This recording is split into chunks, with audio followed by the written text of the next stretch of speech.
এইফালে সিগনেল এইফালে পাৰ হৈ গৈছিল তাহানিতে ইংৰাজৰ আৰ্মিৰ কনভয়। আজিৰ পৰা ইতিহাস হৈ ৰ'ল, শেষ হৈ গ'ল। বলক সেই পথটো ক'ত আছে চাওঁ। মই বৰ্তমান য'ত আছোঁ এই ঠাইখিনি এটা খুব ইতিহাস প্ৰসিদ্ধ ঠাই, আৰু এই মোৰ পিছফালে দেখিছে যে এইখন এখন ৰেল ক্ৰছিং, ভাৰতবৰ্ষৰ দ্বিতীয় পুৰণা। এখন নিৰ্মাণ হৈছিল 1873 চনত। বলকচোন যাওঁ অলপ চাই। আৰু সেই দ্বিতীয় বিশ্বযুদ্ধৰ সময়ত যেতিয়া ইংৰাজৰ কনভয়বিলাক এইফালে গৈছিল, আৰু ইয়াৰ পৰা ক'লৈকে গৈছিল, ইয়াৰ পৰা তিনিচুকীয়াৰ পৰা মাৰ্ঘেৰিটা লিডুলৈকে। লিডুত আছিল এখন ৱাৰফিল্ড, বিশ্বযুদ্ধৰ এখন ৱাৰফিল্ড আছিলে, আৰু সেই ৱাৰফিল্ডত ইংৰাজৰ যিখিনি আমাৰ মিত্ৰবাহিনী আছিলে, দ্বিতীয় বিশ্বযুদ্ধৰ মিত্ৰবাহিনীতে ৰচদ পাতি সৈন্য সামন্ত গোলাবৰ্তনে জমা ৰাখিছিল, আৰু এইফালে পাৰ হৈ গৈছিল। সেইকাৰণে এই ঠাইখিনিৰ নাম কনভয় ৰোড। আৰু ইয়াৰ পৰা ম্যানমাৰ হৈ তেওঁলোকে যুদ্ধ কৰিছিলে। অলপ দেখুৱাই দিয়া পৰিৱেশটো কনভয় ৰোডত। এই ৰেল ক্ৰছিংটো 1973 চনৰ পৰাই কাৰ্যকৰী হৈ আছিল।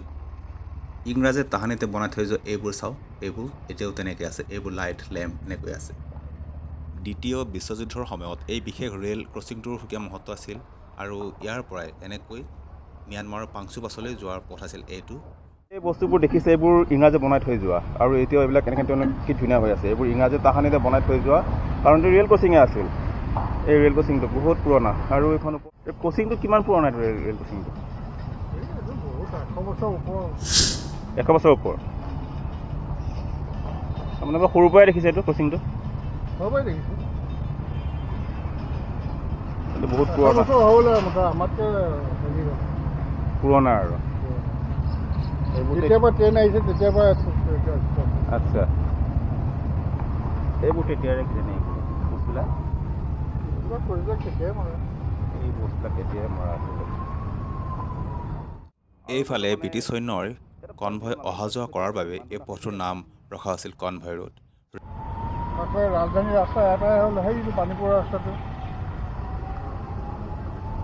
ষ্টুডেণ্টবিলাক আগতে ইফালে পাৰ হৈ শ্বৰ্টকাট মাৰি গৈছিল টাউনলৈ। এতিয়াতো যাবলৈ হ'লে কপাক মাৰি একদম আহিব লাগিব। আৰু সুবিধাও হয় অসুবিধাও হয়, চবফালে হয়। আৰু অসুবিধাই হৈছে। এইকেইটা বস্তু হ'ল তেতিয়া ইংৰাজে বনাই থৈ যোৱা, এইবোৰ ব্ৰিটিছে বনোৱা। এইবোৰ চব এইবোৰ ব্ৰিটিছে বনোৱা। এইখিনি ৰাস্তা আছিলে, এইবোৰ বন্ধ হৈ যোৱাৰ ফলত মানে ওচৰৰ মানুহখিনিৰ ব্যৱসায় বাণিজ্য স্কুলত অহা যোৱা মানে বিভিন্ন ক্ষেত্ৰত অসুবিধা হৈছে। আৰু এইবোৰ চব তাহানিতে এইবোৰ ইংৰাজী তাহানিতে এইবোৰ পুতি থৈ যোৱা, আৰু এয়া বহুত পুৰণা হয়। এয়া এটা পোষ্ট দেখিছে, এইবোৰ তাহানিৰে হয়। এইখিনি হ'ল কনভয় ৰোড, আৰু ইফালে ইংৰাজৰ কনভয় পাৰ হৈ যোৱাৰ কাৰণে কনভয় ৰোড নামটো এই বিখ্যাত হৈ পৰিল। এই ঠাইত কনভয় ৰোড নামেৰে জনা যায়। আৰু ওপৰতে এখন দেখিছে মিলিটাৰী কনভয় গৈছিলে। এই ৰেল ক্ৰছিং কনভয় ৰোডটো আছে ডিব্ৰুগড়ত। এইটো মানুহৰতো অসুবিধাও হ'ব পাৰে কিছুমানৰ, পূৰা বন্ধই হৈ গ'লে সেই পূৰা একদম। এইবোৰ খুলি দিব, এইবোৰ চব ওলাই যায়, অকল ব্ৰিজখন থাকিব। বোলে বহুতে অহা যোৱা কৰি আছিলে, হঠাৎ এইখন আৰু বন্ধ কৰি দিয়াৰ পিছত দিগদাৰটো হ'বই।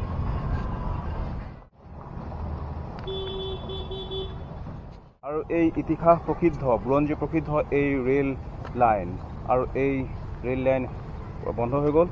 দেখিছে এইফালে বন্ধ কৰি দিলে, এইফালে ৰাস্তা বন্ধ, আৰু এইফালেও ৰাস্তা বন্ধ। ওপৰে অভাৰব্ৰিজ, মানুহে ওপৰে অহা যোৱা কৰিব, কিন্তু তলৰ এই মানুহখিনি এইফালে ব্যৱসায় বাণিজ্য স্কুল কলেজ বহুখিনি এইফালে যাতায়াত হয়, আৰু তেওঁলোকৰ কাৰণে বহুত অসুবিধা হ'ব, কাৰণ পূৰা বন্ধ হৈ গ'ল। আৰু এই হ'ল তাহানিৰ এই কনভয় ৰোড, আৰু এই কনভয় ৰোডৰ ৰেল ক্ৰছিং আটাইতকৈ পুৰণা, ভাৰতৰ দ্বিতীয় পুৰণা এই ৰেল ক্ৰছিং। এটা এই সাক্ষী হৈ ৰ'ল, এটা ইতিহাস, এটা শেষ। আজি 26 জানুৱাৰী দিনাখন অসমৰ মুখ্যমন্ত্ৰী ডক্টৰ হিমন্ত বিশ্ব শৰ্মাই ওপৰৰ অভাৰব্ৰিজখন অপেনিং কৰিব, মুকলি কৰিব, আৰু তাৰ লগত তলৰ এই গেটবোৰ বন্ধ হৈ গ'ল। তলেৰে কোনো গাড়ী অহা যোৱা কৰিব নোৱাৰিব। আগতে এইফালে গৈছিল ইংৰাজৰ গাড়ী, আৰু এই ইংৰাজৰ কনভয় যোৱাৰ কাৰণে কনভয় ৰোড নাম হৈছিল। আৰু এই কনভয়বিলাক অসমৰ পৰা এনেকৈ তিনিচুকীয়া জাগুন হৈ ম্যানমাৰ পাংচুপাছলৈ গৈছিল। এইফালে ছিগনেল এইফালে পাৰ হৈ গৈছিল তাহানিতে ইংৰাজৰ আৰ্মিৰ কনভয়, ইংৰাজৰ মিলিটাৰী কনভয় এইফালে গৈছিল, ব্ৰিটিছৰ এইফালে কনভয় গৈছিলে। এইফালে গৈছিল, ক'লৈকে গৈছিল?